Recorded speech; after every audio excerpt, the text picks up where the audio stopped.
연말이 점점 다가옵니다. 연말 준비 어떻게 하세요? 한국에서는 그 연말 준비, 겨울 나기가 이 김장을 막 이 집 저 집 만드는 그 일들, 또는 연탄 뗄 때 연탄을 쫙 뭐 100장 200장 쫙 쌓아두는 그 일들, 창문에 어떤 비닐을 갖다 붙여놓으면서 바람을 막겠다라는 그런 일들로 겨울 나기를 준비했던 기억이 있습니다. 그 모습을 또 많이 보았습니다. 이런 겨울이 연말이 있을 뿐만 아니라 역사의 종말, 우리 개인적인 그 마지막이 있지 않습니까? 오늘 본문에 예수님께서 심판때라라는 종말에 대한 그 말씀을, 단어를 쓰시는 것을 우리는 보게 됩니다. 연말도 준비한다면 이 마지막 때의 준비가 어때야 할까요? 오늘 이런 것을 구하는 자가 있어요. 지금 주님의 마음속에는 종말론적인 그런 그 가르침과 그러한 그 삶을 요청하고 있는 그러한 그 걸음 가운데 이런 것을 구하는 자들이 있습니다. 본문 38절에 그때에 서기관과 바리새인 중 몇 사람이 말하되 선생님이여 우리에게 표적 보여주시기를 원하나이다. 표적을 구해요. 이 무슨 표적이냐면 그때에 라는 그 시간을 보니 그 앞을 좀 찾아가 보면 어떤 일이 있었는지, 어떤 표적을 구하는지를 알 수 있으니 22절에 있어요. 22절 말씀 우리 한번 같이 읽겠습니다. 그때에 귀신 들려 눈 멀고 말 못하는 사람을 데리고 왔거늘 예수께서 고쳐주심에 그 말 못하는 사람이 말하며 보게 된지라. 지금 이런 표적을 또 보고 싶어 하는 거예요. 얼마나 멋있습니까? 얼마나 놀랐습니까? 말을 못하는 자가, 뭐 보지 못하는 자가, 뭐 듣지 못하는 자가, 그냥 넘어져 있는 자가, 뭐 죽은 자가 일어나고 막 말하고 하는 이 놀라운 일들을 표적을 좀 보여주세요, 이렇게 하는 거예요. 근데 우리 주님께서 반응하십니다. 그런 표적을 구하지 말라는 것이에요. 이 마지막 때 그런 표적 갖다가 한 1000개 보고 10,000개를 본들 뭐 하늘나라에 들어갔는데 무슨 영향력을 끼치냐고요. 우리가 뭐 잔뜩 봤어. 그 잔뜩 본 게 놀라운 거야. 그 놀라운 거 가지고 무슨 그 마지막 시대를 갖다 통과할 수 있을 그런 것이 되겠냐 이거예요. 우리 주님께서 마지막 때, 심판 때 종말의 삶을 살아가는 우리들에게 필요한 것이 그런 표적이 아니다, 이런 것이라고 두 가지를 오늘 일러주고 계십니다. 우리가 이 두 가지를 주의 말씀으로 잘 받아서 주님이 원하시는 마지막 때, 심판 때에 준비할 삶을 우리가 신실하게 준비하도록 하겠습니다. 그 첫째는 회개입니다. 회개. 예수님은 이 마지막 때에 회개가 필요하다 하시면서 요나의 표적, 요나의 이야기를 이렇게 하시는 장면을 보게 됩니다. 요나가 누군가 잘 알잖아요. 니느웨로 가서 복음을 전하라는 주님의 명령을 받고 거꾸로 다시스로 가다가 딱 붙잡혀 오는 거예요. 여러분들, 그 주님이 원하시는 방향과 다른 데로 가면 잡혀옵니다. 주님은 추적합니다. 딱 추적해서 잡아오는 거예요. 폭풍을 일으켜서라도 이렇게 잡아오는 거예요. 주님의 의지를 꺾겠어요, 여러분들이? 못 꺾죠. 다 이제 뭐 바다에 던져지고 물고기 뱃속에 들어간 것을 우리가 알잖아요. 물고기 뱃속에서 그는 이러한 기도를 드린 것을 보게 됩니다. 요나서 2장 1절부터 보면 요나가 물고기 뱃속에서 그의 하나님 여호와께 기도하여 주께서 나를 깊음 속 바다 가운데 던지셨으므로 큰 물이 나를 둘렀고 주의 파도와 큰 물결이 다 내 위에 넘쳤나이다. 9절 말씀 같이 읽겠습니다. 나는 감사하는 목소리로 주께 제사드리며 나의 손을 주께 갖겠나이다. 구원은 여호와께 속하였나이다 하니라. 아멘.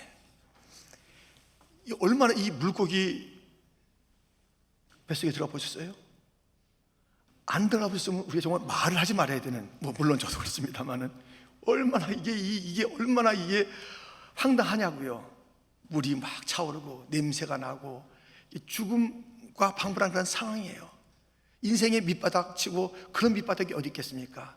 거기서 감사하는 요나입니다. 여러분들 감사할 때 어떤 상황에서 감사하세요? 뭐 잘 풀릴 때 누구든지 예 감사합니다 할 수 있겠지만 완전히 바닥이야, 죽을 것 같아.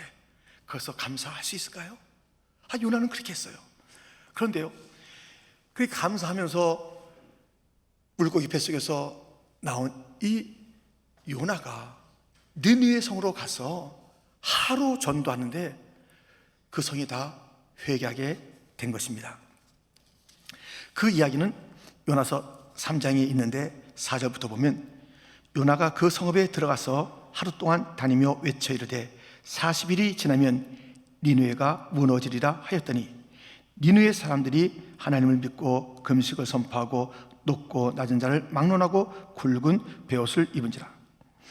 사람이든지 짐승이든지 다 굵은 베옷을 입을 것이요 힘써 하나님께 부르짖을 것이며 각기 악한 길과 손으로 행한 강포에서 떠날 것이라. 지금 니느웨가 돌아오는 거예요. 요나가 딱 한 번 하루 전도했는데 돌아오는 것이에요. 그런데 이 말씀 가운데 회개, 주님께서 오늘 요청하는 그런 회개의 중요한 요소들이 있습니다.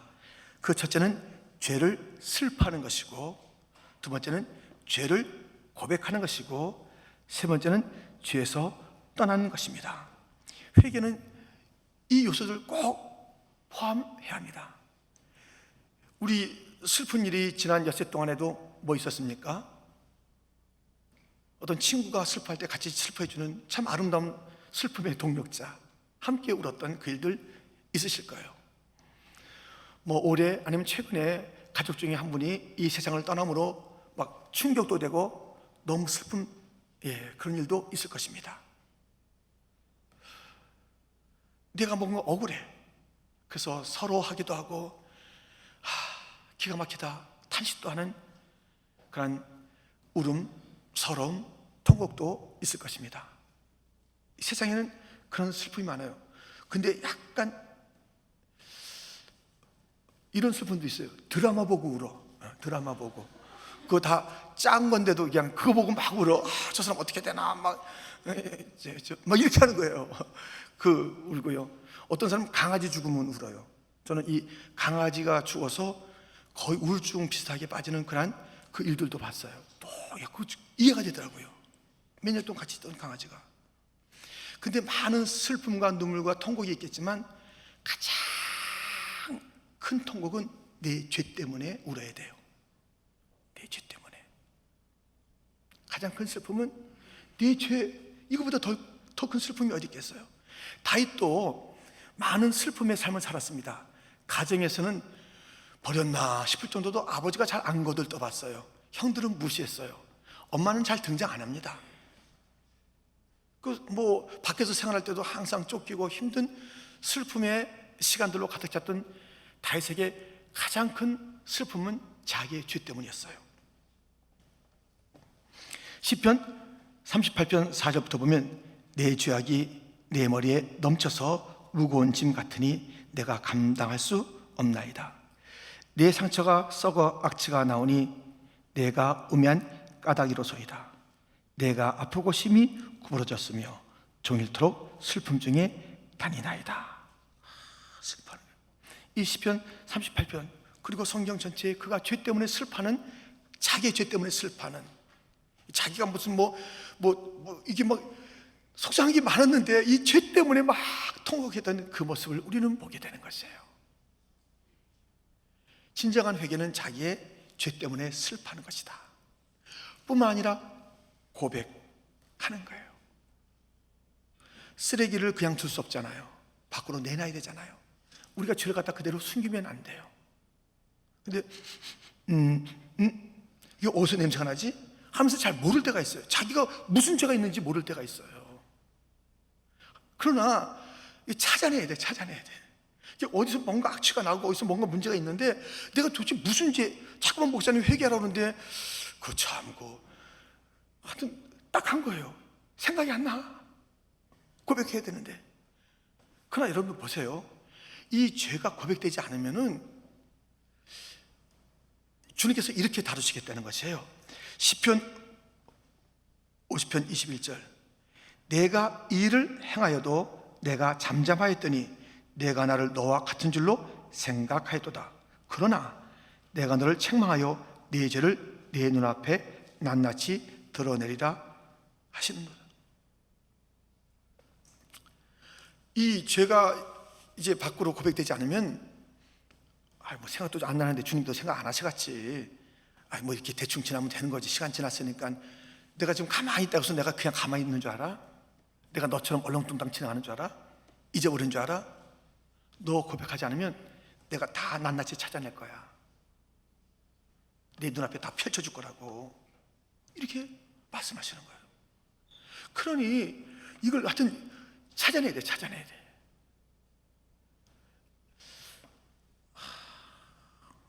잘 모르고 지날 때가 많은 거예요.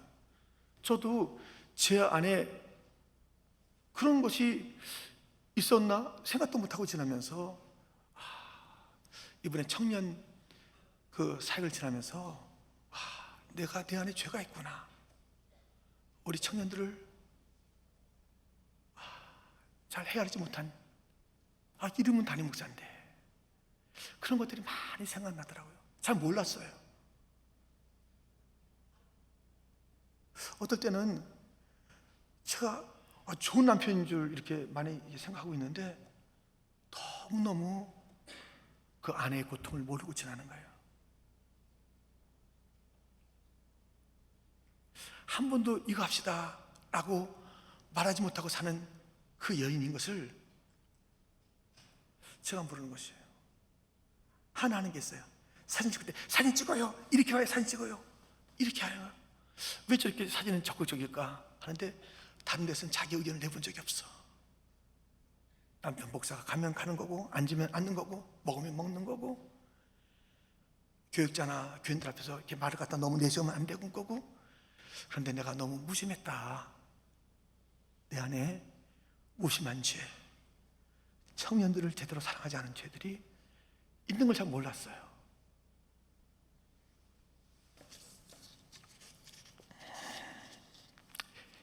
죄는 슬퍼야 되고 고백해야 되고요, 떠나야 되는 거예요.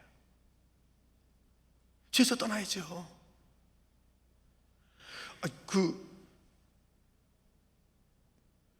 무슨 쓰나미나 무슨 지진이 있을 때 막 짐승부터 도망가는데, 들쥐가 도망가고 막 개미가 도망가고. 우리들은 경고를 너무 많이 받아요. 그 자리에 있지 말라고, 죄의 자리에 있지 말라고, 빨리 떠나라고.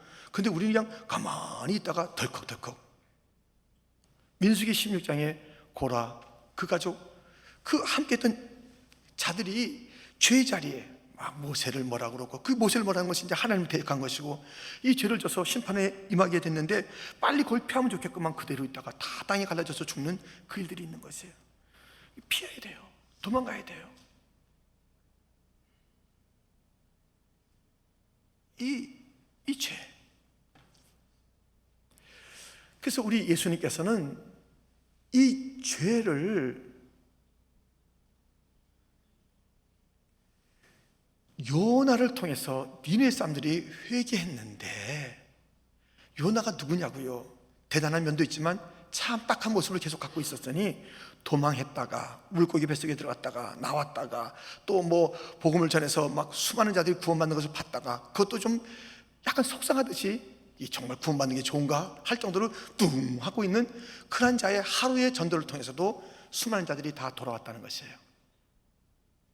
그 자신이 용서의 그 근원은 아니에요. 그냥 메시지를 전한 것이에요. 그런 자의 복음 증거를 통해서도 수많은 자들이 돌아왔다. 그보다 큰, 내가 너에게 복음을 전하는데 회개하지 않으면 어떻게 할 거야? 니느웨 사람들이 심판 그날에 너희를 정죄할 것이다. 오늘 본문 40절 41절에 이렇게 되어 있습니다. 요나가 밤낮 사흘 동안 큰 물고기 뱃속에 있었던 것 같이 인자도 밤낮 사흘 동안 땅속에 있으리라. 심판 때에 니느웨 사람들이 일어나 이 세대 사람을 정죄하리니 이는 그들이 요나의 전도를 듣고 회개하였음 이거니와 요나보다 더 큰 이가 여기 있으며. 요나보다 더 큰, 그러니까 요나가 전했을 때도 회개한 니네 사람들이 예수님이 직접 오셔서 용서를 바로 해주시는 그분이 이렇게 복음을 전했을 때 회개하지 않고 지나면은 그때 니네 사람들이 다 와 몰려가고 12만 명이 몰려가지고 니들이 뭐냐, 우린 요나 그 좀 삐딱한 요나의 얘기도 듣고도 우린 돌이켰어, 회개했다고, 슬퍼했다고. 너희들은 그 진정한 사랑의 예수님의 복음을 듣고도 왜 그러고 회개 안 하고 여기까지 왔냐, 심판 때까지. 정죄가 있다는 것입니다. 우리 이 모든 죄의 문제를 해결해야지 마지막 날을 제대로 맞는 것이라고요. 그렇지 않고서는 우리 갖다가 막 우습다고 하는, 정죄하는, 안타깝다고 하는 저런 멍충이들이 어디 있나 하는 그런 얘기를, 그 날이 오기 전에 우리는 다 우리의 죄로 인한 슬픔이 있어야 되고 죄를 좀 찾아내야 됩니다. 지금 여러분들 너무 제가 오랫동안 숨어 있어서 죄가 죄인지 몰라요. 그러니까 주님, 죄를 깨닫게 해주십시오. 우리가 주일에 와서, 또 여러분의 셀 모임에서, 또는 여러 가지 우리가 이제 그 행사를 진행하면서 나의 모습을 찾고 발견하는 그 가운데 이런 집회들을 통해서, 뭐 푸니마 워십을 통해서 하여튼 어떻게든지 네 그 모습을 보면서 고백하고 거기에 삶에서 떠나고 하는 이 회개하는 것이 너무너무 귀한 것이에요. 여러분들, 참 이 요나보다 더 큰 이가 계세요. 우리 생각을 좁은 데 가두지 마세요. 우리 생각을 좁은 데 가도 뭐 회개는 이렇게 하는 것이고 죄는 이렇게 하는, 이게 다 이것은 용서받지 못할 거야, 이것은 안 해도 될 거야, 이것은 내가 뭐 생각도 안 해, 왜 자꾸만 목사님이 회개하라는 게 뭐가 뭔지 모르겠어, 이렇게 우리가 자꾸만 어떤 거에 가두지 마세요. 자, 우리의 그 모든 죄를 다 씻어주길 원하시는 그 주님, 다 용서하시기를 원하시는 그 주님, 회개 안 하면 낱낱이 우리의 죄가 다 드러내지만 회개하면 다 잊으시는 그 주님 앞에 그 용서와 그 회개의 복음에 대해서 큰 그림으로 우리에게 찾아오신 예수님 앞에 회개하지 않는다면 자그마한 속에서, 하루 속에서 못마땅한 그런 요나의 외침 속에서도 놀라운 역사가 일어나는데 그 앞에 회개하지 않는다면 이게 무슨 일일까요? 우리 이 찬송 같이 불렀으면 좋겠습니다.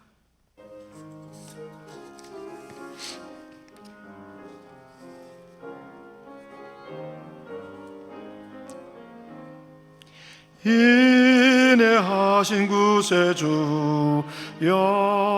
내가 비오니 죄인오라 하실 때에 날 부르소서. 주여 주여, 내가 비오니 죄인오라 하실 때에 날 부르소서. 자비하신 보좌 앞에 엎드려 자복하고 회개하니 믿음 주소서. 주여 주여, 내가 비오니 죄인오라 하실 때에 날 부르소서.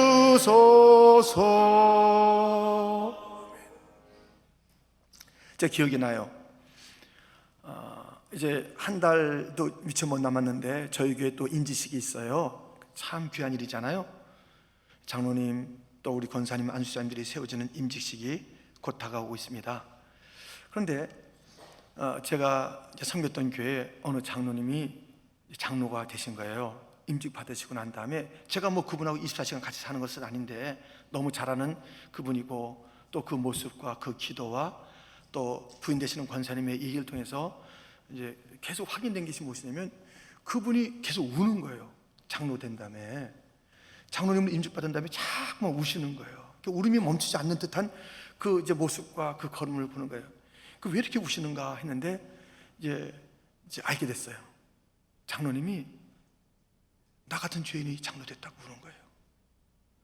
나 같은 죄인이 장로가 됐다고. 이게 막 그 때문에 기도하다가 막히고 걸어가다가 우시고 그러시더라고요. 그게 몇 개월 갔는지 몰라요.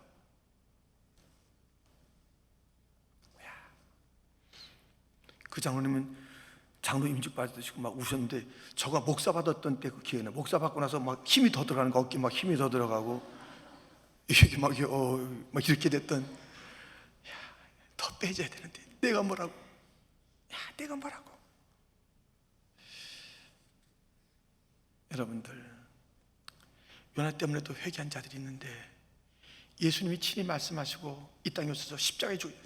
요나의 그 사흘 물고기 뱃속에. 근데 우리 예수님이 그거는 자기 잘못 때문에 들어간 거 아니에요, 요나는. 근데 우리 주님은 아무 죄 없으시 주님이 십자가에 죽으시고 그 무덤 속에 들어가셨던 그 주님, 그 십자가의 그 주님, 그 주님이 들려주시는 아버지여 저들의 죄를 용서하여 주옵소서 했던 그 주님의 용서 가운데 초청받은 우리들, 내가 오늘 나와 함께 낙원에 있으리라, 이 초청받은 우리들 왜 회개 안 하냐고요?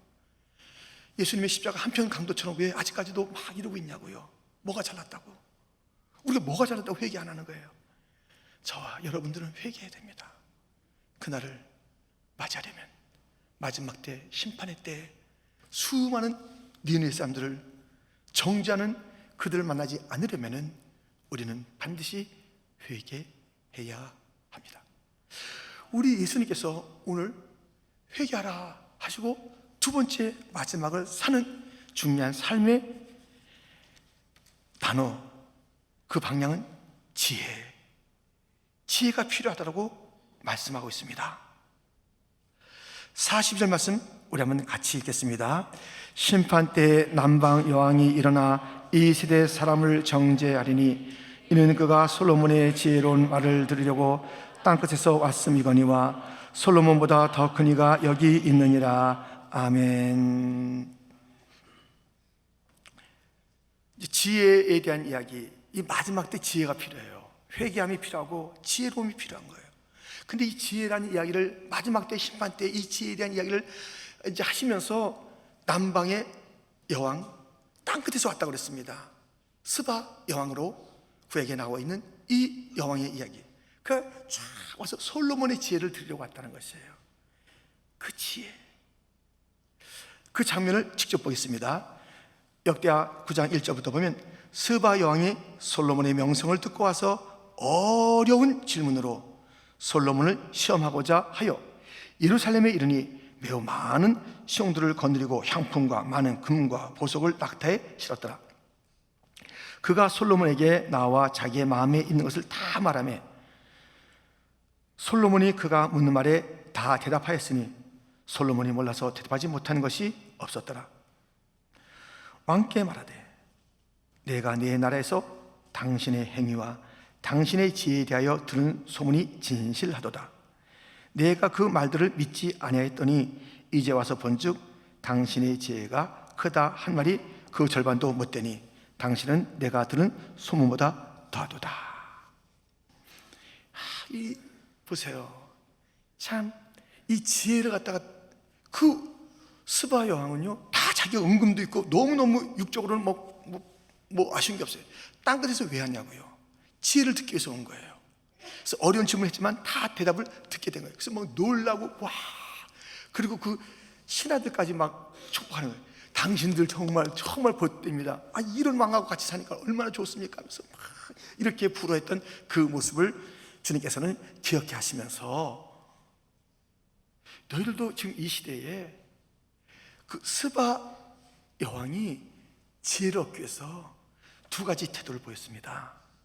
하나는 지혜를 갈망하고 또 겸손했어요. 갈망하고 겸손해야 무엇을 얻는 거예요. 어떤 어려움이 있어도 갈망이 있으면 그것을 뛰어넘습니다. 우리가 같이 이제 단기 선교도 나가곤 하잖아요.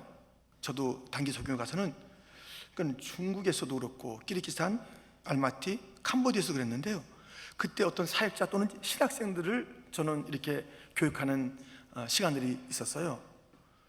물론 가까이 있는 그런 교우들도 만나기도 하고 다른 사역의 옆에서 같이 서 있기도 했던 그런 일들이 있는데요. 그들 신학생들과 또는 사역자들을 만났을 때 좀 놀라운 것은 아주 멀리서 온다는 거예요. 몇 시간 강의를 듣기 위해서 멀리서 뭐 행색이 남내진다, 뭐 옷도 못 갈아입는다, 뭐 차비가 든다, 먹는 것도 시원치 않게 그냥 정말 막 굶주려서 오는 그 갈망이 있더라고요. 그 갈망, 겸비함이 있어요.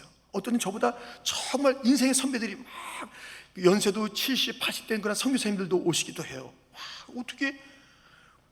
근데 강의 끝나고 그분에 가서 이제 들어야 돼요. 얼마나 하나님에 대해서 풍성한 그런 일들을 갖고 있는지 제가 배워야 될 그런 분들이 겸비하게 와가지고 갈망하는 갈망. 이번에 우리가 청년 다민족 집회를 하면서 청년 사역자들이 오지 않았습니까? 근데 제가 이제 많이 놀란 거예요. 도대체 이 청년 이 사역자들이 각기 자기의 그 영역이 있는 거예요. 어느 교회에서 EM을 갖다 섬기기도 하고 또 기도원 섬기기도 하고 그러는 거예요. 그 자기 일들도 참 바쁜 사람이고 거기서 잘하고 계세요. 그 잘하는 것만도 쉽지 않은 일인데 이분들이 그것은 좀 다르더라고요. 이 다르니까는 와서 한마디 하니까 딱 움직이는 거예요. 가슴이 넘치는 거예요. 어제 새벽에도 설교하신 그 목사님이 33. 근데 설교를 길게 하지도 않았어요. 짧게 한 것이에요. 아침마다 인사합니다. 그래서 안녕하십니까. 이게 그렇게 시작하더니 그런 이야기를 우리가 잘 못 들어봤거든요. 1세 어른들 감사합니다. 막 진정 어리게 이렇게 하는 거예요. 그리고 기도해달라는 그런 이야기. 우리가 이어갈 것은 하나님의 이름이라는 그런 메시지를 잠깐 했는데 참 울림이 크고요. 또 제프 현 목사님의 그 말씀. 근데 제가 몇 날을 그분들과 같이 보내게 됐어요. 하여튼 좀 만날 이제 같이 보내게 됐는데 그분들이 세상을 움직일 만한 그 메신저가 된 것, 그 젊은 나이에 그 비결을 알게 됐어요. 똑같아요. 스바야 왕하고 갈망과 겸비함이 있어요. 갈망하는 거예요. 무슨 얘기를 하면 다 쓰는 거예요. 사실 좀 미안합니다만 다른 데 이제 집회를 가게 되면 자주 가는 건 아니지만은 가게 되면은 다른 강사도 비슷하다고 생각돼요. 그 설교하고 강의할 때 나가고 싶어요. 식사할 때 알겠습니다 하고 식사 간단하게 하거나 또 이렇게 하면서 가는 정도예요. 그렇지 않고서는 좀 쉬었으면 좋겠어요. 어떤 분은 또 막 힘이 있어서 여행도 하고 누구도 만나고 하는 그런 있지만은 그런데 이 청년 사역자들은요 우리 교회를 알고 싶어하는 것이고 막 다른 사역자들 막 배우고 싶어하는 것이고 자꾸 근데 그것이 이번에 몇 시간씩 누구를 만나는 거예요. 우리 교회 사역자들을 만나기도 하고 듣기도 하고 살피기도 하고 묻기도 하고 그 장로들을 만났을 때 막 장로들 자꾸 묻기도 하면서 그걸 다 적더라고요. 가서 다 적어놔서 그런 것에 대한 갈망이 있어요. 자기의 방식 젊었을 때 막 그것으로 한계로 살지 않아요. 더 큰 이가 계시다니까요. 더 큰 이가 계셔요. 그 하나님 믿는 우리들 더 큰 이들 더 크신 하나님을 생각하면서 어떻게든지 배우는 거야. 그것으로 막 열정도 있고 참 멋있는 것도 많고 건강하고 그런데요 막 배우는 거예요. 또 또 우리들은 그 속에서 배우는 것이고요. 배울 게 많은 청년들이에요. 그러니까 시대가 보이는 거예요. 이 하나님의 나라라는 그 차원이 쫙 보이는 거예요. 이 계승이 보이는 거예요. 열방이 보이는 거예요. 우리 청년들이요, 또 성도들이요, 자기 악간만 하는 그런 인생으로 살지 않으려면은 그냥 회개도 안 해, 지혜를 구하지도 않아. 지혜가 없으면 구하라고 그랬는데 후회 주시고 구시지 않은 그 주님 앞에 구하라고 그랬는데 구하지도 않고 자기의 경험 조그만 거 가지고 젊었으면 이 젊음이 다 그냥 가더라고요. 젊음이 딱 하면 그냥 10년씩 가는 거예요. 그냥 여러분들 금방이에요. 금방. 그 젊음이란 것이 그게 참 좋긴 하지만은 그냥 이 젊은 그 자체로 여러분들이 세상을 살 수 있는 건 아니에요. 지혜가 있어요. 지혜가. 주님께서 그 중요한 지혜를 받아 배우고 또 기도하고 와서 잠을 옳겠잖아. 그냥 주님에 대한 것으로 가득 차 있는, 그러니까 하나님께서 그 젊은 나이에 말 한마디 해도 세상이 움직일 만한 그러한 그 비전과 그러한 파워가 있구나. 자녀들은 예언할 것이요, 청년들은 환상을 보고 아비들은 꿈을 꾸리라. 주의 영이 임하면, 주의 영을 갈망하는 자들에게 그런 일이 있는 거예요. 시대가 보이는 거예요. 미래가 보이는 거예요. 세상을 갖다 남다르게 하나님의 시각으로 보며 하나님의 심장으로 보며, 그냥 온 게 아니에요. 그냥 부님과 예배 한번 드리고 가는 그게 아니에요.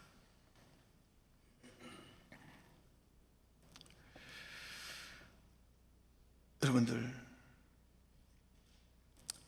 이 지혜가 필요한데요, 마지막에 필요한 것임을 이 말씀으로 일러주었으니 잊지 마세요. 마태복음 7장 24절 25절인데요 우리 한번 같이 읽을까요? 함께 두 절을. 그러므로 누구든지 나의 이 말을 듣고 행하는 자는 그 집을 반석 위에 지은 지혜로운 사람 같으리니 비가 내리고 창수가 나고 바람이 불어 그 집에 부딪히되 무너지지 아니하나니 이는 주를 반석 위에 놓은 까닭이요. 아멘. 여러분들, 지혜의 근원 되신 그 주님부터 그 지혜를 들으세요. 배우세요. 그것은 갈망하고 겸손한 자에게 주어지는 거예요. 갈망과 겸손이 있어야 돼요. 그러면 그 주님께서 꾸짖지 않아요. 야, 귀찮다.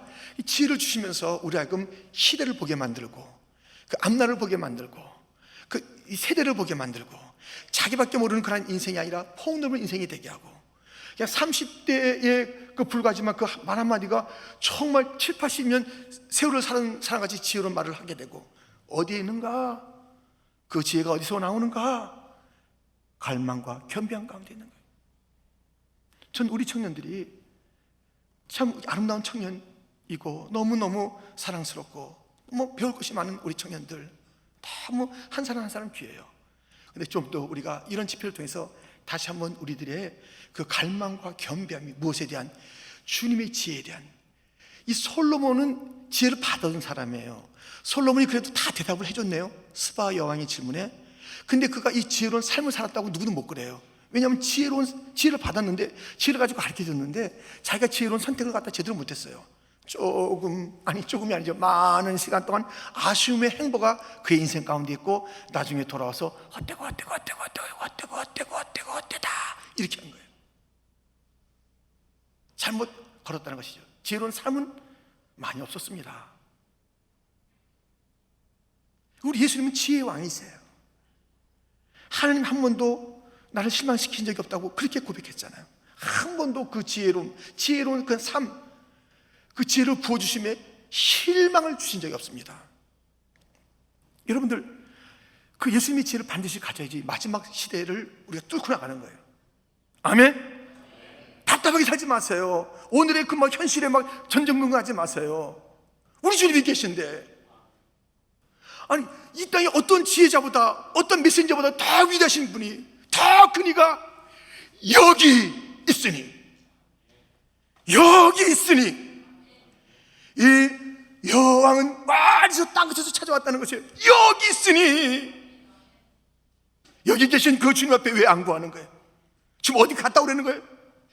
그 어떤 말씀 하나 듣기 위해서도 수많은 걸음을 오는 그런 사람들이 온 땅에 있는데, 청년들이요, 여기 주님이 계십니다. 여기서 그 크신 하나님을 만나시고 그분의 큰 지혜를 얻어서 이 시대를 크게 하나님 심장을 가지고 살아가고, 많은 자들을 품고 참으로 그 어린 세대에게도 도전과 뭔가 감동을 주며, 자기의 동시대에 다르게 움직이며, 다음 그 동생들 세대가 있잖아요. 곧 그들이 청년으로 올라오는 청소년 어린이들이 있는데, 그들에게 이제는 안심이 돼요. 안심이. 아니, 우리 이 기도 이런 기도 갖다 누가 하나 괜히 걱정했네. 우리가 그런 청년들이 있는데, 더 뜨겁게 이 일을 갖다 하고 있는 청년 세대가 있는데, 하나님 앞에 갈망하며 겸비하게 무릎 꿇어서 하나님의 지혜를 품고 살아가는 청년 세대가 있다는 것을 생각하니까는 너무 기쁜 거예요. 더 잘 걸어야지. 그들에게 좋은 딘돌이 돼줘야지.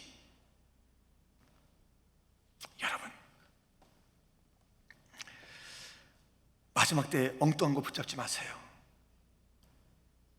하늘나라 들어갈 때 미안합니다, 대부분 쓰레기예요. 쓰레기. 뭐 이것저것 다 하지만 그 가져가면 하늘나라에, 이 땅에서는 좀 필요할 게 있어요. 이 세상에서는 필요할 게 있지만 심판대가 온다고 주님께서 말씀하고 있잖아요. 그러니까 심판대를 준비하는 영원한 세계를 준비하는 게 지혜롭잖아요. 그 준비가 뭐냐 이거예요. 회개하라 이거예요. 그 준비가 뭐냐, 지혜로운 그 주님의 지혜를 가지고 세상을 바라보며 살아가는 자가 되라는 것이에요. 그것이 마지막 때에 흔들리는 모래 위에 세운 그런 사람 같지 않은 삶을 살게 된다는 것입니다. 우리 그렇게 가야죠. 아멘. 예, 저도 아직까지 뭔가 숨겨져 있고 모르는 것도 있겠지만 숨겨져 있고 그 더 솔직해야 될 그런 죄가 저도 있어요. 고백하고요.